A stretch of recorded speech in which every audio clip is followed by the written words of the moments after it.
The Mysterious Basement.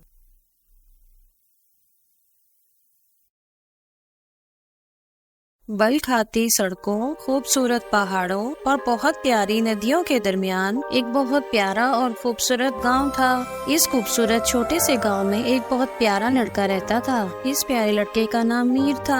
Mir के eyes blue और उसके बाल कर्ली थे और मीर हमेशा किसी न किसी एडवेंचर की तलाश में रहता था। एक सुबह जब मीर गाँव की सैर को निकला, एक जगह रुककर इसने महसूस किया कि इसको कोई न कोई एडवेंचर करना चाहिए। और जैसे ही मीर ने इर्द गिर्द अपने विलेज में नजर दौड़ाई, मीर को बहुत सारे सूखे हुए पत्तों के नीचे एक बहुत पुराना और अजीब सा मैप मिला। ये मैप बहुत सारे दूसरे मैप से अलग था। मीर ने ऐसा मैप पहले कहीं नहीं देखा था। इस पुराने मैप के ऊपर अजीबोगरीब रास्ते बने हुए थे जो मीर को किसी खास एडवेंचर की तरफ बुला रहे थे। मीर इस नक्शे को देखकर बहुत ज्यादा हैरान हुआ और फिर मीर ने फैसला किया कि वो इस मिस्टीरियस मैप में छुपे हुए तमाम ट्रेजर्स को फाइंड आउट करेगा। और मीर ने वो मैप जल्दी से उठा लिया। उस मैप को देखते हुए मीर ने अपनी जर्नी का आगाज किया। इस मैप को साथ लेकर मीर बहुत ज्यादा रश वाली मार्केट्स और ऊंचे नीचे पत्थरों से बनी हुई पुरानी गलियों से गुजरता हुआ उस मैप को फॉलो करता रहा।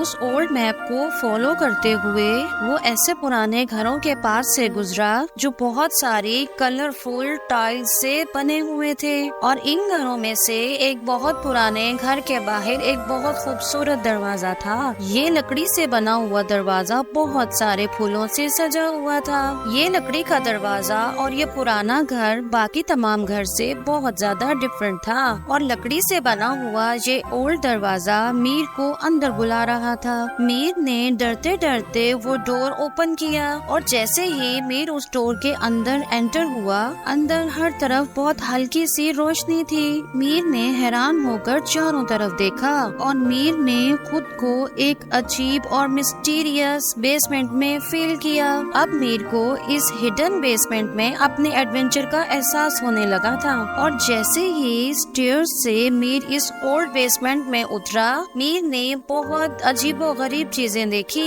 बहुत ज्यादा ट्रेजर चमक रहा था। इस बेसमेंट के एक कमरे में और बहुत ज्यादा ऊंचे और पुराने पिलर्स ने इस हिडन बेसमेंट की शेल्फ्स को बहुत मजबूती से सहारा दिया हुआ था। इस ओल्ड मिस्टीरियस हिडन बेसमेंट में बहुत ज्यादा पुराने स्टैचू भी थे और हर स्टैचू की अपनी कहानी थी। लेकिन इस हिडन मिस्टीरियस बेसमेंट का ओरिजिनल राज लेदर से बनी एक बहुत पुरानी किताब में था। लेदर से बनी हुई ये किताब इस बेसमेंट में एक कोने में पड़ी हुई थी। मीर ने इस लेदर बुक को ओपन किया और मीर ने देखा कि इस लेदर बुक के हर पेज पर बहुत सारे ब्रेव लीडर्स और बहुत सारे हीरोज की पिक्चर्स थी। और इस पुरानी लेदर बुक के पेजेस पर बहुत सारी कहानियाँ और बहुत सारे किस्से छपे हुए थे। और हर पेज के साथ मीर एक नई कहानी की दुनिया में चला जाता था, जहाँ मीर बहुत सारे फाइटर्स के साथ सुपर हीरो की तरह फाइट कर सकता था।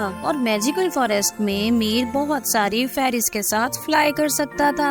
इसी तरह मीर पानी के नीचे बहुत प्यारी और बहुत खूबसूरत यूनिकॉर्न्स के साथ बहुत सारे ट्रेजर्स को भी ढूंढ सकता था। और जैसे जैसे मीर इस लेदर बुक में स्टोरीज को पढ़ता रहा, मीर ने फील किया कि इन स्टोरीज के तमाम कैरेक्टर्स ब्रेव लीडर्स और हीरोज के साथ मीर की फ्रेंडशिप हो गई है। मीर को ये लेदर बुक की स्टोरीज पढ़ते हुए बहुत देर हो गई थी। मीर ने बेसमेंट की विंडो से देखा कि बहुत शाम हो गई है। मीर ने जल्दी से वो लेदर बुक बंद की और उसको टेबल पर रख दिया। मीर को ये सब जानकर बहुत खुशी हुई कि वो इस हिडन बेसमेंट में दोबारा भी आ सकता है। इसलिए मीर ने तेजी से स्टेयर्स पर चलना शुरू कर दिया और कुछ ही देर बाद मीर अपने विलेज में वापस आ गया और मीर ने अपने विलेज वापस आकर विलेजर्स को हिडन बेसमेंट की बहुत सारी स्टोरी सुनाई और मीर ने उस हिडन मिस्टीरियस बेसमेंट को बहुत सारी डिफरेंट मिस्टीरियस स्टोरीज और छुपे हुए ट्रेजर्स की जगह बना दिया, जहाँ पर मीर अपने साथ बहुत सारे बच्चों को लेकर आता, वहाँ पर स्टोरी सुनाता और वो बहुत सारी चीजें एक्सप्लोर करते। और इसी तरह मीर ने डिफरेंट चीजों को एक्सप्लोर करने की जर्नी को कंटिन्यू रखा और मीर ने अपनी इस मिस्टीरियस जर्नी और इस हिडन बेसमेंट की स्टोरी से बाकी सबको ये सिखाया कि हमारी लाइफ में रियल ट्रेजर सिर्फ गोल्ड और डायमंड्स ही नहीं होते, बल्कि असल ट्रेजर तो हमारी खूबसूरत मेमोरीज और वो एडवेंचर्स होते हैं जो हमेशा हमारी जिंदगी में हमारा साथ देते हैं।